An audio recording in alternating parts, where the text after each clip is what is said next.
তৃণমূল শ্রমিক সংগঠনের অবস্থান বিক্ষোভ। মানিকচক নূরপুরে রাজ্য সড়কের ওপর অবস্থান বিক্ষোভ।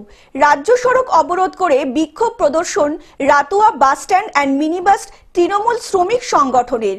পথ দুর্ঘটনায় অবৈধভাবে বাস চালক এবং খালাসিকে গ্রেপ্তারের দাবিতে এ বিষয়ে সংগঠনের সভাপতি মানিকচক থানায় আইসির সঙ্গে কথা বলতে গেলে তার সঙ্গে দুর্ব্যবহার এবং রাস্তায় পেটানোর হুমকি দেন।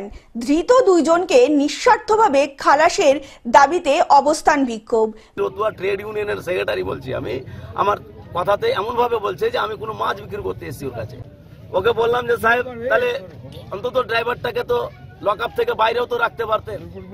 যদি অ্যাক্সিডেন্ট করেই থাকে, অ্যাক্সিডেন্ট তো ওরা করেইনি, ওদের গাড়িতে তো লাগেইনি, এরা তো পরিষ্কার, এটা প্যাসেঞ্জার সাক্ষী দিচ্ছে। আর যদি একটা গাড়িতে অ্যাক্সিডেন্ট হয়, ড্রাইভার কি গাড়ি নিয়ে আসবে না গাড়ি ছেড়ে কোন দিকে পালাবে? গাড়িটা প্যাসেঞ্জার করতে করতে আসছে, যদি লাগতো তাহলে কেউ প্যাসেঞ্জার করতে করতে আসতো না। এবার আইসি সাহেব বলছে আপনাদের গাড়ি ঘোড়া খুব রাত চলছে, দুদিন পরে আপনাদেরকে আমরাই পিটাবো।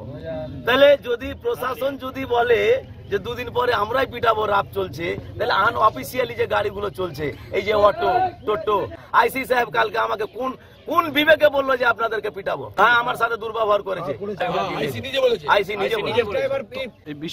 এই বিষয়ে আমরা আইসি সাহেবকেই বলে এসেছি। আমরা আগামীকাল ওনার অ্যাসোসিয়েশনকে বলেছি যে আপনাদের গাড়ি থাকলো, আমরা আমাদের শ্রমিককে বিনা অপরাধে লকআপে ভরে রেখেছে, যতক্ষণ পর্যন্ত ছাড়বে না ততক্ষণ পর্যন্ত আমরা রাস্তাতে ঘুমিয়ে থাকবো।